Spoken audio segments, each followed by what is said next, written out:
And I mean, I imagine with all the squeezing in of route setting, climbing, and training, naturally comes the niggles, the little niggles in the shoulders, the elbows start giving out. And are you one that suffers? I imagine you are, from a few niggles. I never used to, but obviously now I'm in my dirty 30s and into my mid 30s.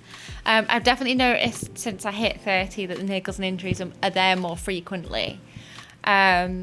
And probably pretty much ever since 2014, because I had a bad car crash in 2014. So I feel like ever since then my neck's always caused some sort of problems, and I've always had like a few shoulder issues because of that. So I kind of I was seeing a chiropractor for a while when I did that, and having a lot of giving a lot of rehab exercises. Then I moved to an osteopath, now a physio. And I kind of mix now between a sports masseuse. If I'm kind of not feeling too bad, I'll see a sports masseuse in Wales. And try to go through the preventative measures. But I feel like if things do start to go a bit south, I go and see a physio. But then I've got all sorts of gadgets, as you've seen on this trip. So we'll get to the gadgets in a minute. I want to talk first, like, when you say you're like going to the physio and stuff, like how often would you be going to physios? When you're at home, normal, you're just working, climbing at home? I mean, it kind of varies. So Mandy I'd maybe see once a month, and she's a sports masseuse. And that's kind of the preventative measure, is just to kind of keep ticking over. Then if something gets bad like my shoulder and I need to see the physio, obviously with lockdown it was a bit of an issue because I had a skiing accident and hurt my knee, and I was seeing her online, but maybe I'd see her once a week. Okay. Until it started to simmer down again. Yeah. And so that's when you're at home. And so now the gadgets. So when you're on the road a lot on climbing, trips and climbing, and obviously their physio, you're not, because you're big, but you're not Andra carrying your physio around on climbing trips with you big yet.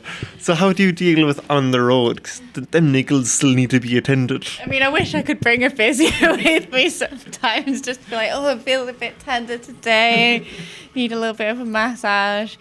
So I have a sports massage gun, and I got that actually for my birthday last year during lockdown, because I was like, I can't see the physio all the time and I just need something to kind of soothe the muscles a little bit.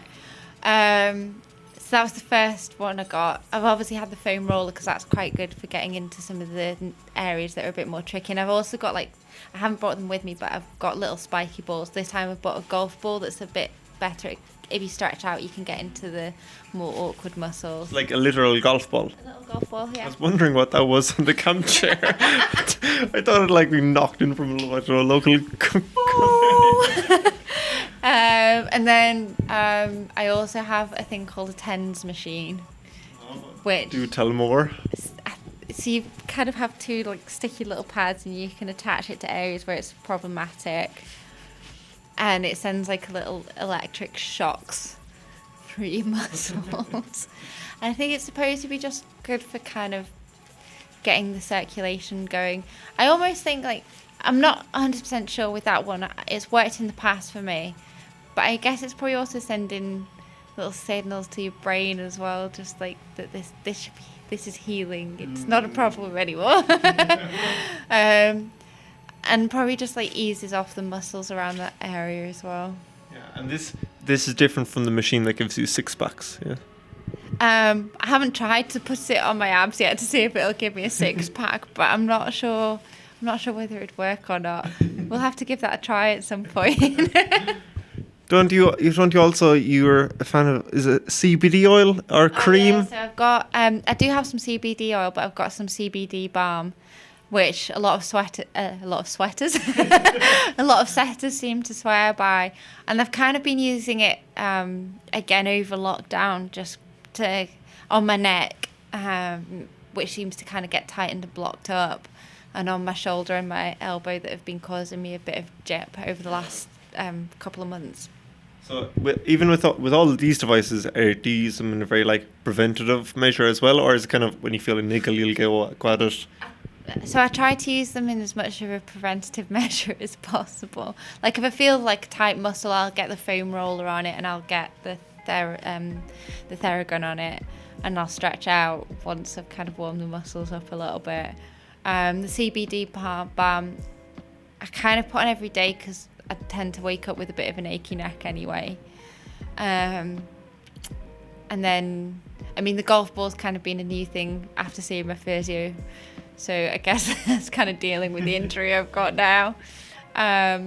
It's kind of 6 of one, half a dozen of the other. Sometimes it's like I've got an injury and I just need to manage it. And other times it's like, right, I've got some really tight muscles and I need to get on loosening them off before I do injure something. That's fair. That's fair. I think as you get older, you have to kind of do more of these things. Just keep coming. I'm sure your gadget inventory will just explode. Give me the size of a Of a house. or a physio.